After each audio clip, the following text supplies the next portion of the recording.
we were like we were like in between 10 to 15K, I think. Okay. Yeah. Yeah. That helps having that K at the end of the funnel. Yeah, Or and you have to use yeah. it, you can't. Yeah.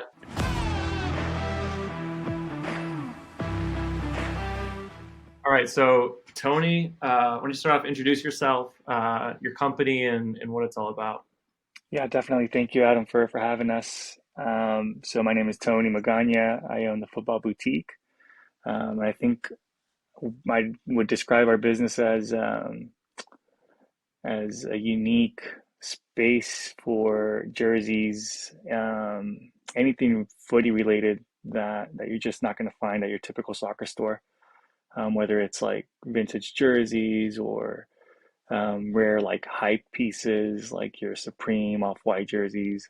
And then a big focus of our boutique is the small brands, the independent brands. I think that's how we came into contact. So carrying pieces like that from artists, and anything footy related, from around the world that's just unique. Awesome. And then I know it's online, but one of the big things when we first introduced me, you were like, I'm building out this. Is it like a trailer? Like what was the physical part of the business? What's the like in person part? Yeah, so we built out a trailer like imagine a food truck, minus the food. Instead, we did like a mobile pop-up shop. So I got the inspiration for that, while walking through a mall. I can't remember which one, but they had like a container that was converted into a mobile pop-up shop. So I was shopping for a trailer at the time, but it was more for storage. It was Mhm. just to keep all the stuff because we would do events, have to unload, load, unload, and that became a problem. So instead of just getting it for storage, we thought, well, why don't we build it out like a mobile pop-up shop? And that's how the idea kind of started. Awesome. So before we get into like too much of the details, to give everyone a perspective of your business and like the scale, tell us about like um, is it full time? When you went full time with it, and how long? Like how many events you guys are doing? Give us an idea of what the business is like. Yeah, so it started off as part-time. I was working at the bank at the time. I was working as a private banker and then like mortgages, and was trying to do that and the business. And it was maybe a year into it where I was like, no, I need to dedicate myself full time to this if I really wanted to grow. Fortunately, with my banking background, I was able to move away from my full time. Brought my expenses down lower. Had some money saved up, and so it made the transition a little easier. Um, so yeah, I started to live off the bare minimum. Went from driving a Lexus SUV to a little Honda Accord, um, like like a '97 Honda Accord, to make it work. And it was a struggle at first.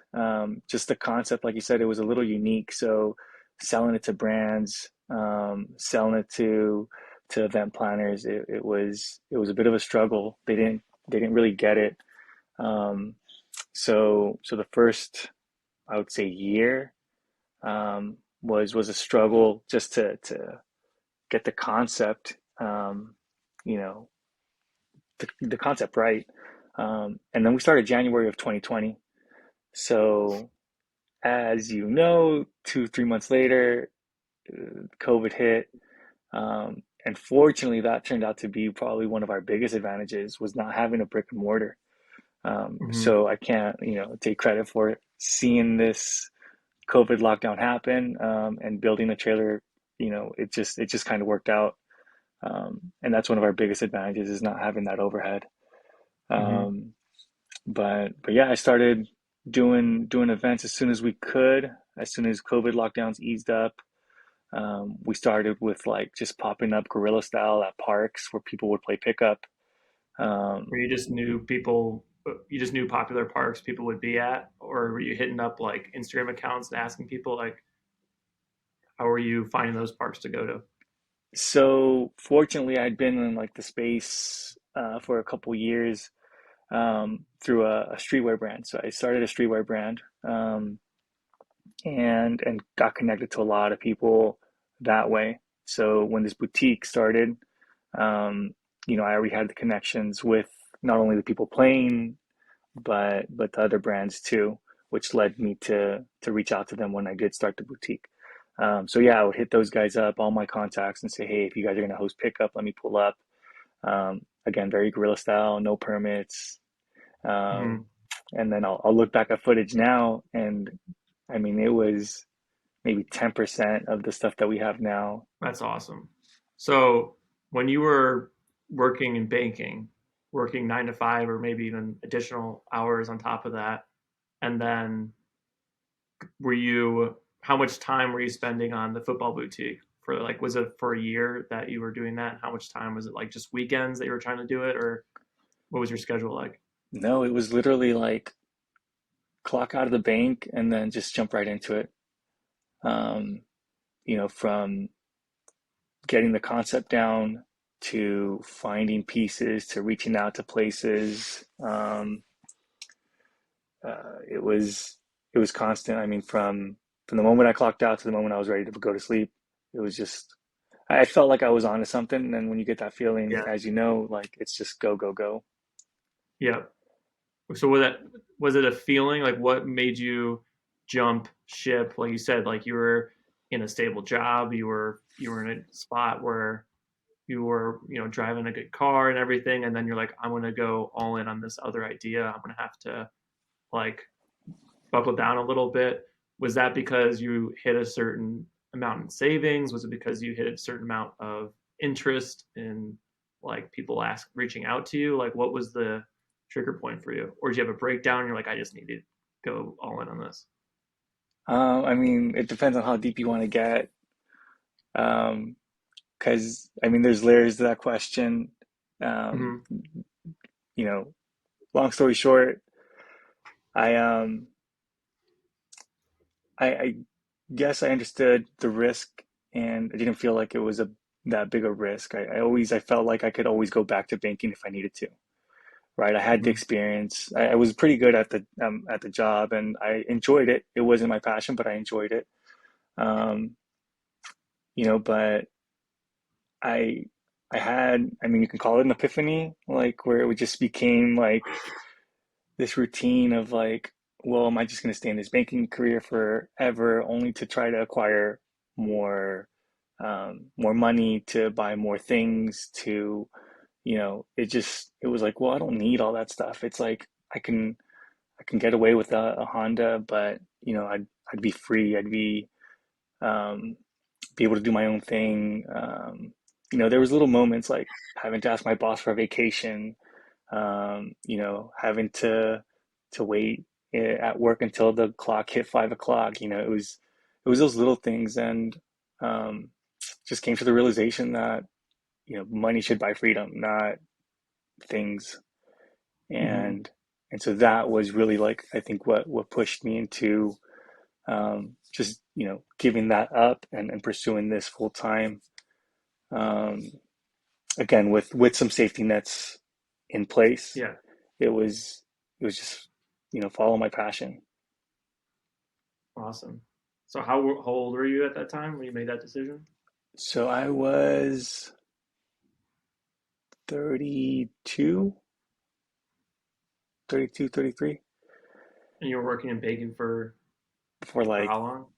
10, 10 plus years. Oh wow. Yeah. Yeah. Yeah, it's interesting. I mean, you have a good job, you're successful at it, and you taste maybe like all that can come with it. But it's important. You're like, well, I taste it, it's awesome, but it's also not, not what you're looking for. And it's nice to know. Also, I think you hear a lot of people like, you just gotta jump out and do it. It's like, well, you also need to be like strategic. You can't just jump out and Yeah. do it. Like you need to have. I know I can fall back on like I'm have skills to go out and get into a job if something goes wrong, and I can cut back on everything in life to make it work for. I have like a roadmap. Did you plan that out? Like, hey, I my first year, here's what my expenses might look like, and here's I'm going to hit it, or is it like I'm in a good spot, I can feel like I can maybe get it going for a little bit? Your Um, forecasting first year, Honestly, it was just I'm in a good place. yeah, I didn't budget it out maybe as well as I should have. But it just like it was going well. You know, we were getting traction and we were hitting some good sales numbers, and so it wasn't um, as scary, I think, as maybe most people think it is. But like you yeah, said, you got to have those safety nets.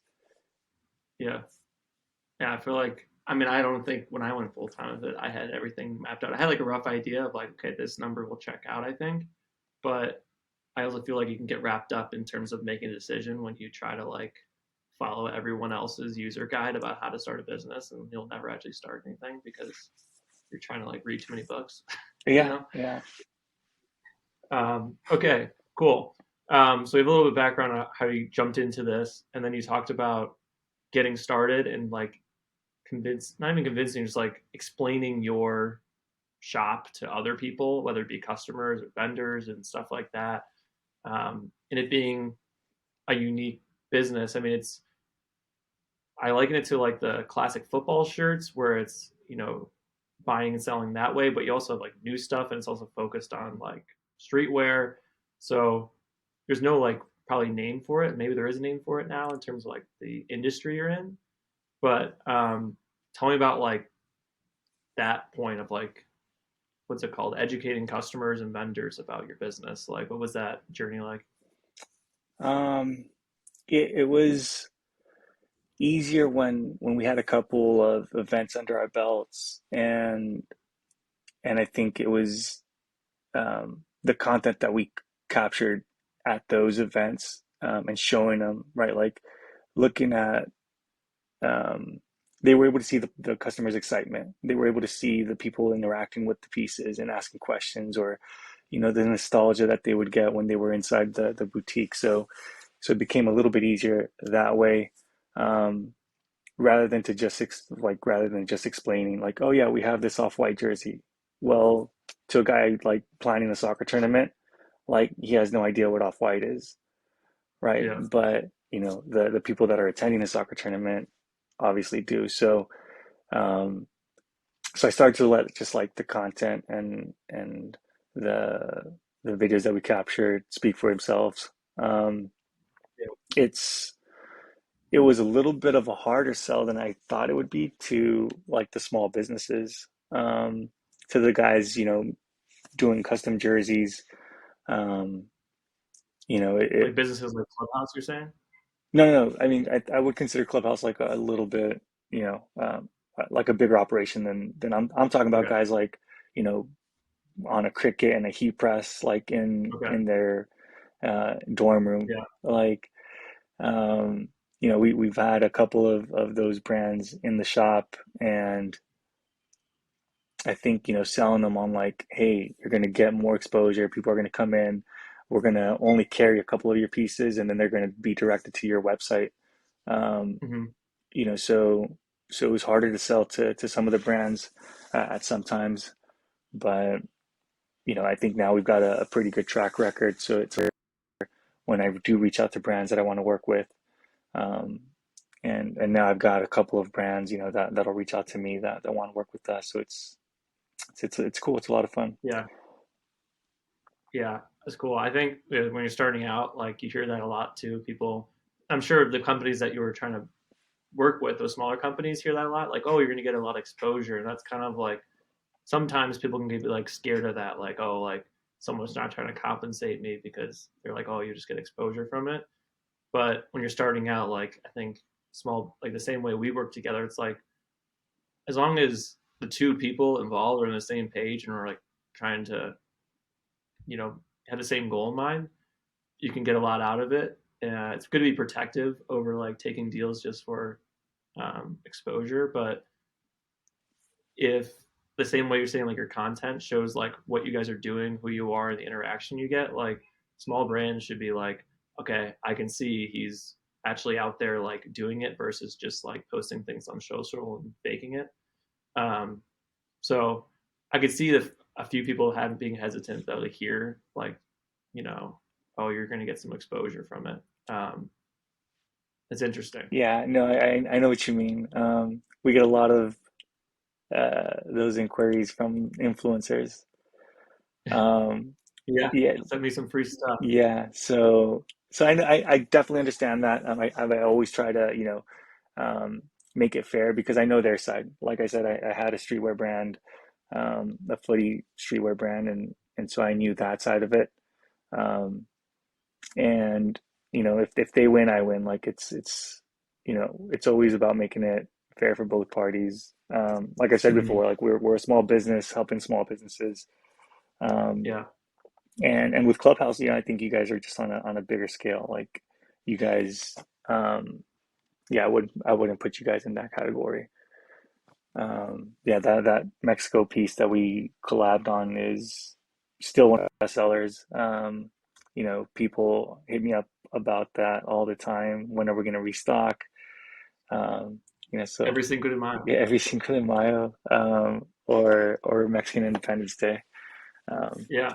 so we'll have to talk about that too a little bit later. Yeah. I need to bring back Marcus, who designed the jersey. He's like done a few pieces with us.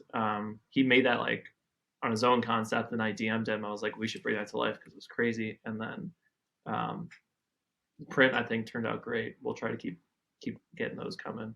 Yeah, we will. Um, what was I gonna say?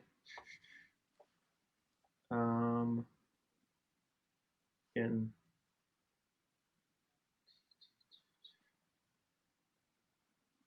forget might come back to me, but um, all right. So focus is one thing I want to talk about more personally for me because being in my business and also like the way I am, I kind of like get excited about different opportunities and making things, and there's so many different ways to go.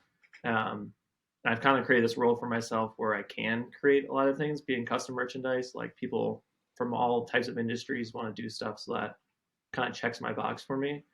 But it can be hard saying yes to everything or doing a lot of different ideas, because then you get torn away from what your brand is, and then you have a harder time explaining to people what you do and selling your product at the end of the day. At least how I found it.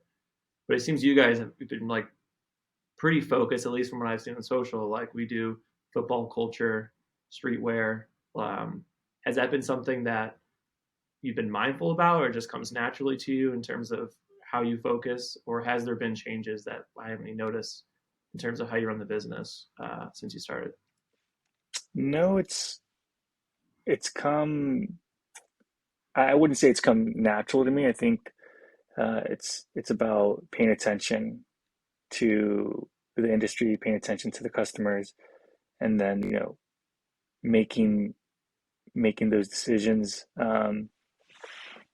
Steering the boat in that direction. Because, like I mentioned earlier, like I'll look through old content and what we had hanging on the racks, um, and it feels like a natural progression. But I mean, those were conscious decisions where it was like, oh wow, like we had that up. Like, okay, yeah, that's not part of our identity anymore. Like it's kind of um, been formed by what the customers like and what's popular right now. Fashion brands are, diving into soccer and footy culture. So, we've had to bring more of those pieces on. Um, Mm-hmm. we try to listen to what people want, and that kind of helped that helps me dictate which direction the boutique goes in. Yeah. Was there a specific one you know in mind in terms of like you said, that doesn't fit our identity, or like we wouldn't do that what we did in the past before? Or is there some specific shirts or like types of things you've done? Um, like I originally I was just like getting like more generic pieces. Um, like an Adidas windbreaker. Like it may have like Hmm. a soccer player would wear it, but it wasn't like a soccer player's windbreaker. You Yeah. know, it was a lot of that. It was just like again not very specific to um, you know what I've come to learn our customers are.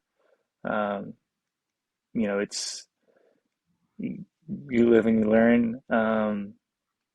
You know, for example, But at that time, did you just need to stock something on the shelves too, or were you able to get anything you wanted? Like, how was the stocking situation? I think it was a little bit of that. I think it was like, okay, what can I Yeah. get my hands on? Yeah, to fill the racks because they were pretty bare initially. Um, you know, but yeah, it's now I have too much. Hmm. So yeah, it's definitely evolved. Um, yeah, but there aren't like specific jerseys that I can think of. It was usually like the other stuff. It was usually like like shoes maybe um, or jackets, like pieces that don't fit the culture. Hmm. Got it. What I want to talk the last two like big topics are just about like the highs and the lows of going through this. We'll start with the highs. Are there like specific milestones now looking back on it for you that you feel like were like big wins and took you to like the next level, or at least even gave you more confidence to take it to the next level? Maybe like your first pop up, or like what are some things that come to mind in terms of milestones for the business? Um, a few come to mind. I think one of the big milestones for us in terms of collaborations um, was connecting with LeBallon. So Hmm. they're out of um, France. They've been doing it for years. I grew up watching them do their thing, um, and so when we got a chance to, you know, bring them on board and really collab with them, I think that was a moment for us where it was just like, okay, this is um, like the people we thought were cool, like think we're cool. So, Yeah. you know, so it was like, okay, like we're doing things right. Um, When was that?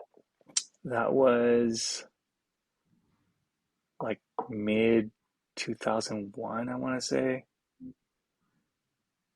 because we got, Was that just a shot in DMs or an email or? yeah, that was a DM. Um, that was a DM. I reached out to him, to Jack, and you know, fortunately he replied, kind of pitched him the idea, and I think, I mean, he saw it. Like footy people recognize, you know, a little bit quicker, especially because he's been in the space Hmm. doing it. So I think he saw what we were doing. Yeah, so we stocked up on a bunch of stuff that he had, and then we were like the exclusive North American um, shop for his for the Volta for the FIFA Ultimate Team jersey that he dropped, that 3D one, which Hmm. is one of my favorites still to this day. Yeah. So that was a big one as far as collaborations. Um, And that I would want to dive into that a little bit. So that you said you've been following them since for however long, a brand probably you've been looking up to. Is that something you had like mulled over in terms of sending message about? Did you send one message, they respond? Like, what was the make of that? How many followers did you have? Or did you have like any sort of grassroots movement yet where they could see like, yeah, you guys are like valid. We can definitely work with you.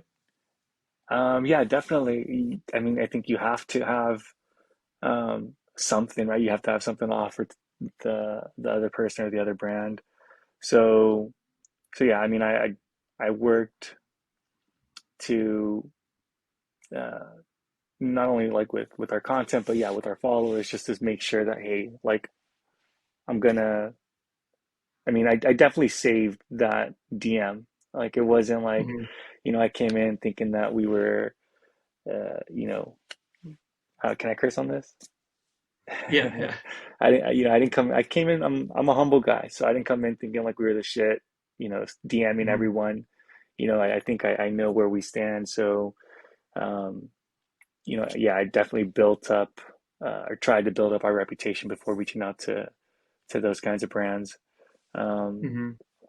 and around that time, I felt like we were in a good place. I thought we had gotten some good content. We had good traction, a good number of followers, and so yeah, when I sent that message out, I mean, I was pretty confident I'd get a reply, but you never know, So Was the message a just introduction about a specific project, or what was the pitch? it was just, hey, I'm Tony from the Football Boutique. I've been a fan for years. Would love to see if we could work together in some capacity. Mm-hmm. Explain some different things we had going on. It could have been as simple as, hey, just send me some dead stock that you have, Mm-hmm. and um, I got a reply, and it evolved into, hey, like we're about to drop this FIFA kit, like you're interested in carrying it. Yeah, So yeah, it was amazing. I feel like I want to don't want to spend too much time, but I feel like the anatomy of the business DMs is huge. Like I've gotten like some of my biggest things done through the DMs is different things. But I think how you approached it probably similar how I would is just like having like the lowest like expectation and barrier to like interact of like just send me the crap you don't want, or like I'll just send somebody a sample of like, hey, I just think you might like this, and the all I'm expecting is that like I can get it in your hands because it'd be kind of cool for you to have as a gift, versus like, hey, like I could take your brand to LA and we could really, it's like you're overdoing it. Yeah, Um, and it allows the other person like an easy way to like, if they're interested, there's no commitment on anything. It's just like a way to talk. And then if you're running a cool brand or an interesting, have a business, interesting like business proposition come up, they'll listen to it, because they're like naturally in conversation now with you, which the weirdest thing comes up like that. It's like, oh, well, perfect timing. We're about to release this project. And you're like, was that like the immediate response, or you guys going back and forth a little bit before you knew about that? no, we went back and forth a bit. Yeah, there Yeah. was definitely some DMs. We jumped on a call, um, Yeah. and yeah, it was. I mean, he had to also, I think, fill us out and see what we were about. Yeah. So Yeah. That's really, really interesting. I feel like, again, most of my like bigger things have come from random business DMs. Did you do that from the football boutique account or your personal account? no, I did it from the boutique account. I'm almost never on my personal account. Um, Yeah. yeah, the And you did pedic to his personal? no, it was the brand one too. Okay. Um, yeah, I think it was. I mean, I don't know if it was what sold us, but at the time, I think we had a good amount of followers, and that you have to What's use a that good amount? pedigree. We were like we were like in between 10 to 15K, I think. Okay. Yeah. Yeah. That helps having that K at the end of the Yeah, follower. and you have to use Yeah. it, you can't. Yeah. So Definitely. we try to throw that around when we can. Not gonna lie. Yeah, if it would Yeah. have been for my personal DM, he would have just been like, "Who's this guy?" Yeah. You need a little bit of relevancy. I think part of what you were talking about before of like explaining your brand to people and just using content to do it, is like big there too. It's like they can check out your page for 2 seconds and be like, okay, there's some legitness to that. I think for me personally in my business, I'm like, there's so many different things that we do. It's hard to put in a sentence or like put in a sentence without dumbing down what I do. And so I think that show versus tell idea of like, here's our account, like it'll give you a better idea than me talking for 10 minutes about us. As a business, I need to get a better pitch than like setting my Instagram account, but it's a good way for like somebody starting out to like make that first connection with either a big brand or a new vendor to add like, yeah, to make your pitch a little bit more serious. Yeah, no, 100%. Um, yeah, we've got two concepts to pitch, right? We've got like the boutique concept, and then we've got like the trailer concept. So I'll say mobile shop, and they're just like, "What?" Or Mm-hmm. I'll say like it's a boutique with a bunch of different brand, like they're like, "What?" So Yeah. yeah, so it's. it's tough, but it definitely the content helps. Now you can leverage it without being like braggadocious, but you can kind of say like, we carry example this and this, and then people can be like, okay, like once you get that first one in there, it helps a little bit without like, overdoing it. Any other big milestones for step off of that? So that brand collaboration was big. Any other things that you feel like propelled you to or motivated you to keep going? We've got some new things, but I can think of another uh, Yeah. milestone. It was setting up at the Surgeon League. Hmm. So I'm not sure if you're familiar with the shoe surgeon, custom sneakers, construction, deconstruction. Um, so yeah, setting up there earlier this year. No, sorry, earlier last year. Um, I think that was a big one. I think that introduced us to a new audience. That his following is insane, and I think exactly like the kind of people that would appreciate shopping at the boutique. People So I'm not looking. familiar. Is that like an event? Is that like a one-time event? What was the? No, so he actually has a facility out here in downtown LA, and he runs leagues. So he'll run a basketball league and a soccer league. It's a futsal league. And so we were there throughout the whole league, twice a week. We'd set up, in the parking lot of his facility. It was real exclusive. I mean, invite only. Um, but I mean, everything they did there was just crazy over the top. Um, Yeah, it's a nice facility. that was another thing where you knew the type of people you were trying to reach out to, and you DM them. How did that one come about? No, so that one came about from a really good friend of mine, um, who runs a street soccer team out here in LA called Bola. Hmm. So he was invited to play in the league with his crew, and and when he got the invite, he sent me a message. He was like, "Hey, we're going to be here. Let me connect you, and let me see if we can make that happen." Yeah. So yeah, so he introduced me to the right people. We made it happen, um, and definitely I think took us to another level. Yeah. I mean, being able to put your brand like next to a big brand like that, or someone that's like you said, if it's like invite only and things like that, it helps a ton. Um, so going off of these two higher points of the business, are there times where you're pulling up this trailer you spend a lot of time on to an event and you pull up the rack and no one's interested that day, no sales that day? What are the downsides of the past 3 years now?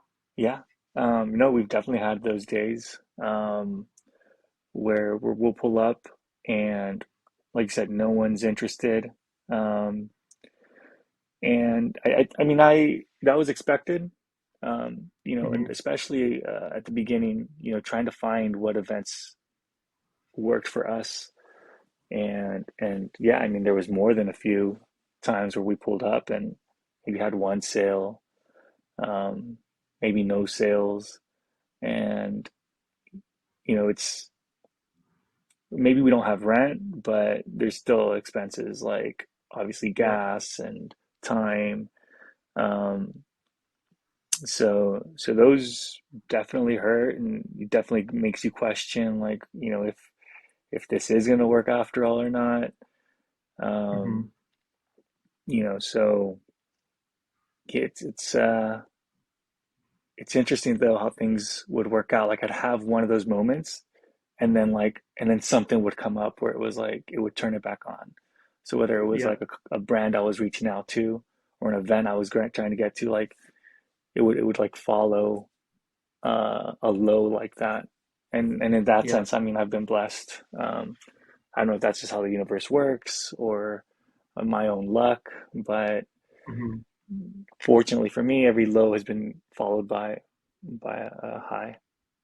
Yeah.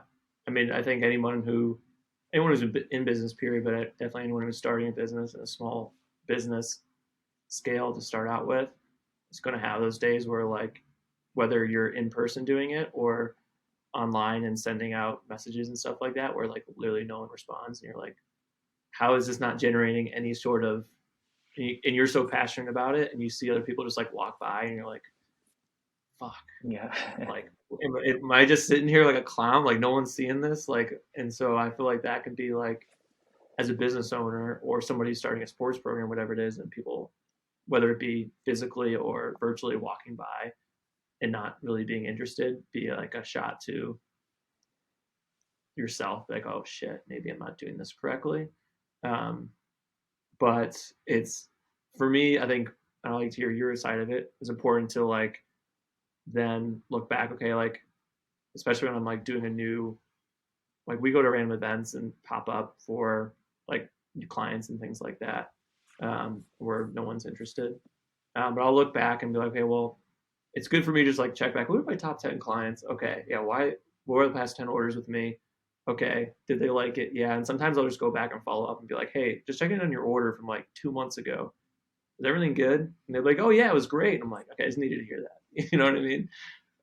So sometimes it's good to just like check yourself. Like the people, some people do, value what you do. It's just not everywhere you go you're gonna get. And it makes sense if everyone likes your product. Like it's not the case. Like you would have to be like a Walmart for everyone to walk in and be able to find something for you. Yeah, But I don't know, how have you dealt with those days closing up the trailer and being a zero sum day. um, I as you were saying, as you were telling me what you kind of do and what you go through, um, I was thinking, what made me, get after it again the next day. Um, and it might sound cheesy, but I can equate it to like just playing sports growing up, Um, it's like you're gonna have days where you lose. You're gonna have days where, you just some bad luck, you just didn't show up. Um, Mm-hmm. so understanding what defeat feels like, I think is a big part of it. Mm-hmm. If you've never experienced defeat and you have one of those days, you might call it quits. But it's like, no, like there's going to be days like this, and you just got to get through it. Um, so I think that's a big part of it. I fortunately there's less of those days. I Yeah. think for a couple of reasons, we've just started like I've gotten better at picking which events to do and which ones to not do. Um, and then we get some traction too. Like if we say we're going to post here, we'll bring our own audience in most cases. Mm-hmm. Um, so it definitely helps. So we don't have as many like uh, strikeouts as we did Yeah. initially. Yeah. Definitely. And the luck that you've had that comes after. I mean, everything's kind of like waves. I agree with you. Like, so when things are really good too, to the same extent, I'm like, hard for me to really celebrate those good days because I'm like, well, there's something There's coming a up. I low, know yeah. that for sure. But in terms of generating that luck for yourself, has that been like you've literally just like had a bad day and someone will get back to you, or you'll send out 10 more messages? Like, what's the how have you ended up in those lucky situations? Um, a little bit of both.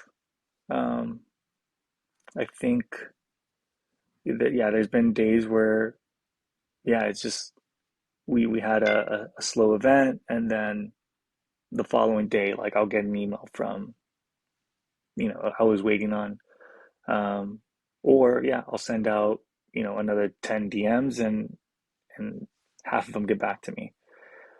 Mm-hmm. So it just, yeah, I don't have a method. It just, a lot of winging it, and Yeah. those opportunities seem to keep presenting themselves. So it makes it easier to keep going. Um, all right. Last two questions. One, you don't have to answer this because it's like a notoriously like taboo subject. But in terms of like business owners, sports program people that's starting out, like it's really taboo, so no one talks about it, so that no one can figure out how to do it. But pricing, I think I like to talk about. Maybe you don't have to deal as much with it because people tell you what you should retail for. But pricing,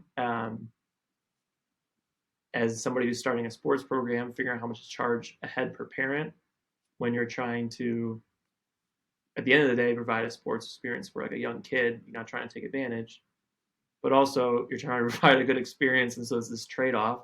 And the same thing for business. It's like I'm trying to deliver this awesome product. I'm not trying to rip you off, but I also take value in me, everything that I do, and my time pulling up in this like pop up shop and paying people to do it. So if you want to discuss kind of like your strategy or how if you've struggled with it yourself in terms of what's it priced for, or people tell you, hey, buy it for this and you can only sell it for this price. Um, I I don't have a problem discussing it, only because it's a little funny. Mm-hmm. I have some funny stories regarding pricing, um, but it's I'm sure customers question you on it too. I, Is that the case? what's so wild No. about um, our niche is that I'll have one customer complain about a jersey being too expensive, and then the next day someone grabbing it and thinking they got a great deal. Yeah. Like, and there's no rhyme or reason. At least I haven't figured it out. Um, Yeah. but initially, I think my prices were below, um, significantly lower than what I think I could have sold them for. And I had friends, in my ear, like, well, you can sell this piece for this much, and you can sell it. I'm like, Mm-hmm. yeah, but it's still here. Like, and why Yeah. aren't you buying it? Like, Yeah. so it was everyone kind of always had their opinion on pricing. Yeah. But then, like you said, like I think you got to put a value on yourself and your time, and so it became a thing where it was like, as we started hitting these milestones. Um, I don't know if you're familiar with like that, like famous Fat Joe, um, I guess meme now, or his quote where he says, "Yesterday's price is not today's price." Yeah. Um, that almost became like a little inside joke, like a motto, um, for us, because yeah, we would hit these milestones. We would like, um, I think the perception of the boutique also was elevated, and so Mm-hmm. we were able to start raising prices, as the demand. Um, and I and I'll share a funny story about, like I said earlier, about pricing. I was at a facility. I'm not going to say which one. I had a person come up, and there was a jersey, um, for sale. He was interested. He liked it, and asked me what the price was. Um, it was $65, and he didn't want it because it was $65. He didn't want. He didn't buy it because it was too cheap for him to buy. He said, "Oh, it's only $65." He's like, "I'm not trying to wear something that's not, that's only $65." Oh my God. Yeah. So it's I crazy. mean, I don't think I've ever seen that in person, but that's definitely like a a studied and very true concept though, where like people are looking for premium and part of the premium is they want to pay the price to feel like they've hit that premium. That is 100% Um, true. And yeah, like yeah. you said, I'd never experienced that in person, um, until that day. I was just like, oh. So then I went and I changed the six into an eight, Yeah, and we've sold a couple since. So that's wild. it's wild. Um, Yeah, I know that's like definitely a mental thing that people do, like in terms of like on Shopify, and people will set different price points because they look better and more enticing, even if it's higher. In person is interesting to hear, but I mean, I don't think I'm in that demographic at all, but I definitely can sympathize. Like when I'm like on Amazon and getting uh, something as simple as like a kitchen towel or something, and if it's a little bit too cheap, I'm like, uh, I don't yeah, know, like yeah, I'll pay $2 extra, whatever it is, to so my fiance knows I got the nice one instead of like the really cheap one. yeah, man. It's the human. condition, customer, everything. It's just very, very unique. And Yeah. then that's a big one. How people place value on things, why they place value on things. Um, so going back to where we're at as far as pricing now, we're pretty comparable to, market. Like if you go to StockX, I mean, we're probably going to be just a little Mhm. bit under that. Um, so, but that wasn't always the case. I think again we had to kind of build that reputation that we were gonna. If you got it at the boutique, like you, chances are you probably weren't gonna find it anywhere else. Yeah. So people, yeah, like you said, will pay a premium for that. Yeah. Definitely. All right. Last question. Top three shirts or products you've brought in. Ooh, Ones that you were like hesitant to even sell. that's a good question, man. I get that often, and it's always changing because I'm always getting new Yeah. pieces. Um, that dude, I have some stories with that too. I don't know how much time you have, Good time. but um, I got a jacket a few months ago that I absolutely loved. Um, Tried it on, it fit perfectly, and I made the decision consciously. I was like, I'm gonna keep this jacket because I probably won't find another one, and it just fits me perfectly. Hmm. So we have an event that night, and I'm like, this piece is so fire, like people need to see it. I'm gonna price it like way out of anyone's range so that it doesn't sell, but it's still a cool display piece. Yeah. Um, so like I put it on the hanger, I throw it up, the event starts, a couple people walk in, everyone notices the jacket. Oh man, this is so fire. Like, yeah, yeah, it's cool. Um, I'm telling someone that same story. I'm like, yeah, I'm gonna keep it. I just want people to see it. It's priced a little bit high. As I'm telling them that, like, next person walks in, sees it, takes it off the hanger, tries it on, fits him perfectly. He's like, I'm taking it. Didn't check the price, didn't, just said, ring me up. I'm What kind of price? What kind of range was it in? sorry? What rate? What's the price? Like, what's the price range it was in? It was $400.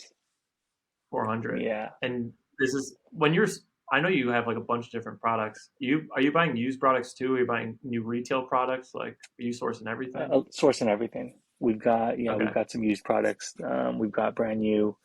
Um, and yeah, this one was pre-owned. Um, Yeah. and it was hilarious. I mean, the person I was talking to starts cracking up. I mean, it was funny, but Makes you think about just, price again. huh? It's like, wow. Makes you think about price again. You're like, I guess I can hit that price point. Like sometimes you're like, I can't sell something for that much, and it's like I gotta. People say if people aren't like, if you're not getting people to say no to you for your price point, you're definitely way too low. You need to have like only like a 30% yes rate to have it at the right price point. What are the other top pieces you brought in? Um, so yeah, so now I'm like, even at that price, like I won't put anything out anymore that I'm trying to keep. Yeah, So a couple pieces that I haven't sold or I won't even put up. I recently got some KidSuper pants that I think that's originally how I saw your page. I'm not sure. through The KidSuper, kid super stuff you're doing. What's that? through with some KidSuper pieces. Yeah, I think so. Yeah, no, What was for Kid Super? Were you buying used to sell those first kits that you had in there, or yeah, how were you? the first kits were used.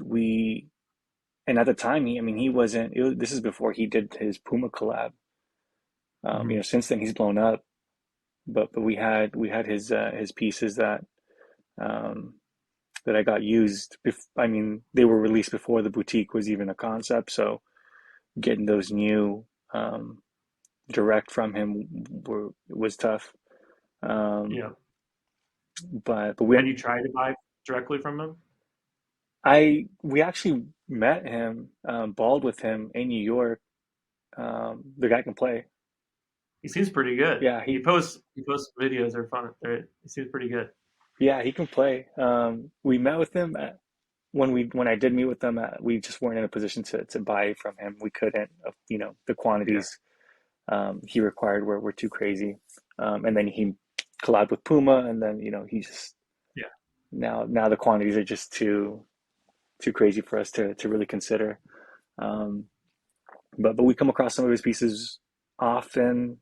And recently I got some jeans where he did like a screen print on the I think he screen printed on the pant leg, and I've only seen two. I've seen a Ronaldinho pair, which he's worn, and then this is a Ronaldo phenomenal um, piece that I'll put up on our Instagram soon. But I just got those, and it's crazy. And then he just signed with Louis Vuitton, Yeah. so I'm keeping those. Yeah. Um, and then not super rare, but these Venezia pieces. Um, They're, I just got back from they broke the internet, and they always will. I feel like they're just, yeah, yeah, so clean. yeah, simple and clean. Um, Yeah. yeah, so I think that this piece too, I had to get the gold one too, um, and yeah, I mean there's a few pieces too, but that there's a couple too many, like too many to really talk about. But Right. Well, we got a few we can throw up in terms of showing them, get people like an idea of what type of stuff you do. Any other topics or things you want to mention before round it out? um, no, not at this time. Just anything we have coming up, we'll blast on our social media platforms. Definitely. Yeah. You guys have awesome social channels. Well, I only follow you on Instagram, to be honest. What else are you on? Facebook and Twitter, but it's just like Facebook and Twitter. also I share. Yeah, I know because I think I love Twitter personally, but I can't get it right for business. So I just share it to there. But yeah, follow the football boutique, and you guys post your own stuff. You post like trending releases, like nice photos from other brands and everything like that. So even if you're not shopping, it's a cool place to stay up to date on new soccer gear and stuff like that. Thanks for joining us. Really interesting story.